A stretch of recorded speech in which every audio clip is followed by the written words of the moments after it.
H S second year যিখিনি final appear কৰি আছে এই ছাত্ৰ ছাত্ৰীসকলেও ইলিজিবল হয় এই প্ৰগ্ৰেমটোৰ কাৰণে আমি যিহেতু এই প্ৰগ্ৰেমটো ষ্টাৰ্ট কৰিম মে' মাহৰ মাজভাগৰ পৰা তেওঁলোকে তেতিয়া অলৰেডি হাই ছেকেণ্ডেৰী ছেকেণ্ড ইয়েৰ ৰিজাল্ট পাই যাব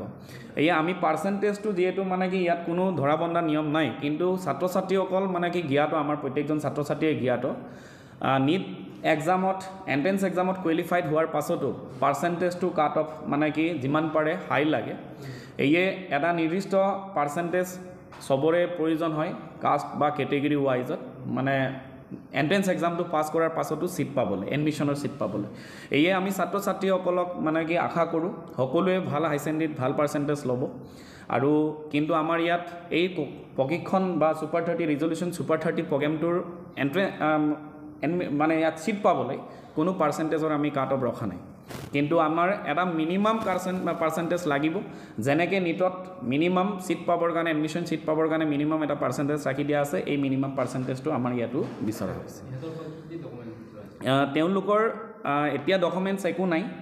যেতিয়া দুটা পেটাৰ্ণত এক্সামটো চিলেক্ট হোৱাৰ পাছত ছাত্ৰ ছাত্ৰীসকল যেতিয়া নেকি আমাৰ মাজলৈ আহিব তেতিয়াই তেওঁলোকৰ সকলো ডকুমেণ্টছ লাগিব মেট্ৰিকৰ পৰা আদি কৰি হাই ছেকেণ্ডেৰী পাছিং আউট হোৱা সকলো ডকুমেণ্টছ লাগিব আৰু এটা যিহেতু সম্পূৰ্ণ এবছৰীয়া আৱাসিক হ'ব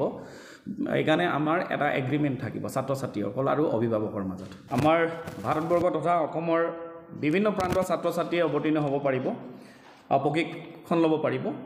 আৰু এই কোচিং চেণ্টাৰত আমি এটা সিলেকশ্যন প্ৰচিডিউৰ ৰখা হৈছে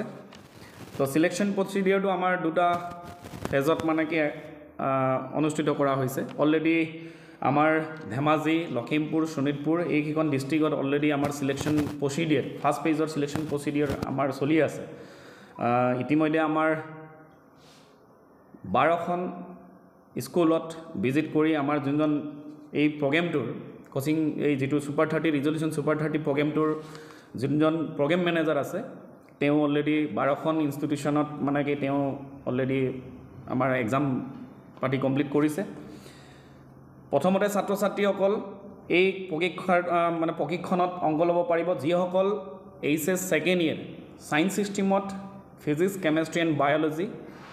সাবজেক্ট লৈ মেইন সাবজেক্ট হিচাপে লৈ তেওঁলোকে অৱতীৰ্ণ হ'ব এবাৰ high secondary HS final exam অৱতীৰ্ণ হ'ব আৰু যিসকল পাছিং আউট কৰি থৈছে তেওঁলোকেও এই ছুপাৰ 30 প্ৰগ্ৰেমত পাৰ্টিচিপেট কৰিব পাৰিব তো প্ৰথম অৱস্থাত আমি পেপাৰ বেছ সিলেকশ্যন টেষ্ট ৰাখিছোঁ আৰু পেপাৰ বেছ সিলেকশ্যন টেষ্টৰ পাছত আফটাৰ যেতিয়া নেকি এইচএছ এইবাৰ আমাৰ ফাইনেল এক্সামৰ ৰিজাল্ট দিব তাৰ পাছত তেওঁলোকে ভাইবা দিবগে লাগিব আৰু তাৰ পাছতেই এই ছাত্ৰ ছাত্ৰীসকলক 30 জনক সিলেক্ট কৰা হ'ব এই দুটা পেটাৰ্ণত মানে যেতিয়া এক্সাম কমপ্লিট হ'ব আৰু এই দুটা পৰ্যায়ৰ পৰীক্ষাত অৱতীৰ্ণ হৈ পিনি আমাৰ এই ছুপাৰ 30 যেটো প্ৰগ্ৰেম আছে কোচিং প্ৰগ্ৰেম বিনামূলীয়া কোচিং প্ৰগ্ৰেম আছে তাত তেওঁলোকে অংশগ্ৰহণ কৰিব পাৰিব ৰিজলিউশ্যন চেৰিটি এণ্ড এডুকেশ্যনেল ট্ৰাষ্টৰ আহ্বান মৰ্মে আজি অনুষ্ঠিত কৰা এই প্ৰেছ মিটখনত উপস্থিত থকা সকলো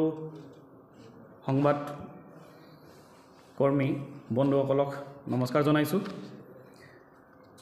ৰিজলিউশ্যন চেৰিটি এণ্ড এডুকেশ্যনেল ট্ৰাষ্টৰ উদ্যোগত পোনপ্ৰথমবাৰৰ বাবে আৰু আমাৰ বৰ্তমান শিক্ষা মন্ত্ৰীৰ ডাঙৰীয়াৰ অনুৰোধ মৰ্মে আমি ৰিজলিউশ্যন ছুপাৰ 30 নীট 2024 এণ্ড 25 আমি মেডিকেল এণ্ট্ৰেঞ্চৰ কাৰণে সম্পূৰ্ণভাৱে 30 জন ষ্টুডেণ্টক বিনামূলীয়াকৈ আমি আৱাসিক প্ৰশিক্ষণ দিবলৈ ওলাইছোঁ এই আৱাসিক যেটো বিনামূলীয়া প্ৰশিক্ষণ হ'ব তাৰ উদ্দেশ্য হৈছে যেহেতু আমি সকলোৱে জ্ঞাত সমগ্ৰ ভাৰতবৰ্ষত প্ৰতি বছৰত 20 লাখতকৈ বেছি ছাত্ৰ ছাত্ৰী এই এণ্ট্ৰেন্স এক্সামবোৰত অৱতীৰ্ণ হয় আৰু এই এণ্ট্ৰেন্স এক্সামবোৰত উত্তীৰ্ণ হ'বলৈ ছাত্ৰ ছাত্ৰীসকলক বিভিন্ন কোচিং চেণ্টাৰত জইন কৰি তেওঁলোকে প্ৰশিক্ষণ ল'বলগীয়া হয় কিন্তু আমাৰ অসমত বিশেষকৈ আমাৰ উত্তৰ অসমত বিভিন্ন আমাৰ মেধাসম্পন্ন ছাত্ৰ ছাত্ৰী আছে কিন্তু আৰ্থিক অভাৱ অভিযোগৰ বাবে বা নিনাটনৰ বাবে কিছুমান ছাত্ৰ ছাত্ৰীসকল তেনেকুৱা প্ৰশিক্ষণ চেণ্টাৰবোৰত বা কোচিং চেণ্টাৰবোৰত তেওঁলোকে কোচিং লৈ এণ্ট্ৰেন্স এক্সাম এপিয়াৰ কৰিব নোৱাৰা অৱস্থাত হয়। সেয়ে আমি এই উদ্দেশ্য আগত ৰাখি বিশেষকৈ আৰ্থিকভাৱে দুৰ্বল আৰু মেধাসম্পন্ন ছাত্ৰ ছাত্ৰীসকলৰ বাবে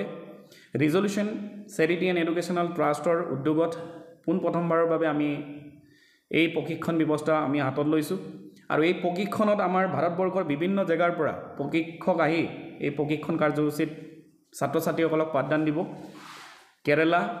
ইউ পি আৰু বিহাৰৰ আমাৰ প্ৰশিক্ষক আহিব এই কোচিং চেণ্টাৰলৈ।